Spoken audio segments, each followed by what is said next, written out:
আসসালামু আলাইকুম। কেমন আছেন সবাই? আশা করি ভালো আছেন। আমাদের গ্রামের জঙ্গলে বসে পিকনিক খাওয়ার ২য় পার্ট নিয়ে চলে আসলাম। এখানে আপনার মানে ১ম বারতে আমি গরু শুটকি মাছ আর মাছের তরকারি রান্না করছিলাম। তো এখানে আমি এখন মুরগির মাংস রান্না করব। ব্রয়লার মুরগির মাংস। তো পরিমাণ মতো তেল দিয়ে দিয়েছি। দিয়ে গরম তেলের মধ্যে আমি পেঁয়াজ, রসুন, আদা বাটা, জিরে বাটা সব মসলা একসাথে আমি এখানে দিয়ে নিছি। আসলে এভাবে মসলাটা বেটে তরকারি রান্না করলে তরকারির কালারটা অনেক সুন্দর হয়, খেতে মজা হয় আর কি। তো এখন দেখেন আমি এখানে দিয়ে দিচ্ছি ২টা তেজপাতা, খাল, গুঁড়া এলাচ এগুলো আর কি দিয়ে দিচ্ছি আমি এখানে।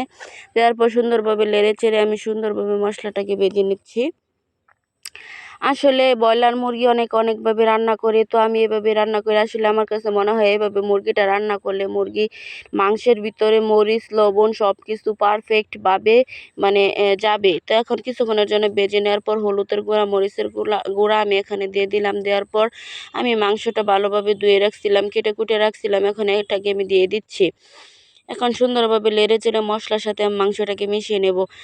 আসলে এত সুন্দর আগুন জ্বলতেছে লাকড়িতে, মানে ইটের উপরে এভাবে রান্না করতেছে, আমার মনে হচ্ছে না, মনে হচ্ছে কোনো ভালো ধরনের কোনো উন্নত মানের চুলায় আমি রান্না করতেছি। এত সুন্দর আগুন জ্বলতেছে। আর গ্রামের পরিবেশ এরকমভাবে বন জঙ্গলে বসে খাওয়ার মজাটা একমাত্র সেই বলতে পারবে, যে জীবনে একবার হলেও খেয়েছে। আসলে খুবই মজার ব্যাপার, খুবই ভালো লাগতেছে আমার কাছে। তো এদিকে মশলাটা ভালোভাবে কষিয়ে নিচ্ছি, মাংসের সাথে আমি নেড়ে চেড়ে কিছুক্ষণের জন্য দিয়ে দিচ্ছি। আসলে আমার রান্নাটা একটু তাড়াহুড়া করার চেষ্টা করতেছি, সময় খুব কম, মানে অন্ধকার হয়ে যেতেছে, সন্ধ্যা লাগে যেতেছে, এর জন্য। তো দেখেন ভালোভাবে আমি কষালাম না, এখন আমি পরিমাণ মতো ঝুল দিয়ে দিলাম। আসলে এই মুরগির সাথে আমি আলুও মিশিয়ে দেব, কারণ আমাদের মানুষ অনেক বেশি হয়ে গেছে, তো এর জন্য একটু আলু মিশিয়ে দিলে আপনার তরকারি একটু বেশি হবো, এর জন্য মানে অনেক পোলাফান হয়ে গেছে।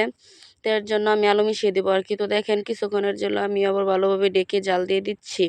আসলে অনেক মজা লাগতেছে আমার এইরকমভাবে রান্না করে খাচ্ছি। হয়তো আর খাওয়া হবে কিনা তাও জানি না, ছেলে মেয়েদের সাথে এরকম খুনসুটি হবে কিনা তাও জানি না। তো আমার আসলে লবণ দিতে ভুলে গেছিলাম, এখন আমি লবণটা দিয়ে দিলাম। লবণটা দেওয়ার পর কিছুক্ষণের জন্য আবার নেড়ে চেড়ে দিচ্ছি আমি। তরকারিটা যে আমার কষানো হয়ে গেছে, এখন কেটে রাখা আলুগুলো আমি দিয়ে দিচ্ছি এখানে। আলুগুলো আমি সিলে দিয়ে দিচ্ছি। আসলে আলু অনেকেই পছন্দ করে, আলুটা সব জায়গায় খাটেও, অনেক কিছুতেই খাটে, এর জন্য আর কি ব্রয়লার মুরগিতে খেতে হয়তো একটু কম ভালো লাগতে পারে আর কি, প্রয়োজনের ক্ষেত্রে দিয়ে দিছে আর কি। তো দেখেন অন্ধকার হয়ে যাচ্ছে, খুবই তাড়াহুড়া করতেছে। এদিকে বাচ্চারা খাওয়ার জন্য অপেক্ষা করতেছে, সবাই প্লেটে ভাত নিয়ে বসে আছে, আমার মাংস রান্না হয় নাই। আর এদিকে থালি করে একদম চড়ানো ছিটানো আছে। এটার কারণ হচ্ছে আমরা মানুষ এখানে যতটুকু আছি তার সাথে আমার মনে হচ্ছে ভাত তরকারি বেশি হবে, এর জন্য যার যার ঘর থেকে প্লেট নিয়ে আসছে, যার যার ঘরে নিয়ে যাবে আর কি, সবাই ভাগাভাগি করে দিয়ে দেবে। এর জন্য সবাই আকুল হয়ে বসে আছে, মানে সবাই খুব কষ্ট করতেছে, খিদা অনেক মানে লাগতেছে, খারাপ লাগতেছে। আসলে আমারও ক্ষুধা লাগছে, বাচ্চাদেরকে কি বলবো। তো সবাই প্লেটে লেবু ভাত নিয়ে বসে আছে, আমার তরকারিটা কখন রান্না হবো এই অপেক্ষায় আছে সবাই। আর বলতেছে তাড়াহুড়া, মানে তাড়াতাড়ি করো ক্ষুধা লাগছে প্রচুর, এরকম কিছু বলতেছে সবাই। তো অবশেষে আমার তরকারিটা রান্না হয়ে গেল, এখন তাদেরকে আমি বেড়ে বেড়ে দেব।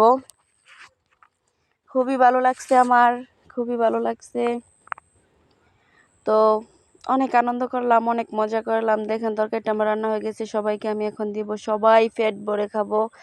তো আমরা গ্রামের বাসায়, গ্রামের পরিবেশে থাকার কিছু খুনসুটি আপনাদের মাঝে শেয়ার করলাম। যদি ভিডিওটি ভালো লাগে থাকে আপনাদের কাছে, অবশ্যই লাইক কমেন্ট শেয়ার করে দিবেন। আর আমার কথাবার্তায় যদি কোনো ভুল হয়ে থাকে সবাই ক্ষমার দৃষ্টিতে দেখবেন। আল্লাহ হাফেজ।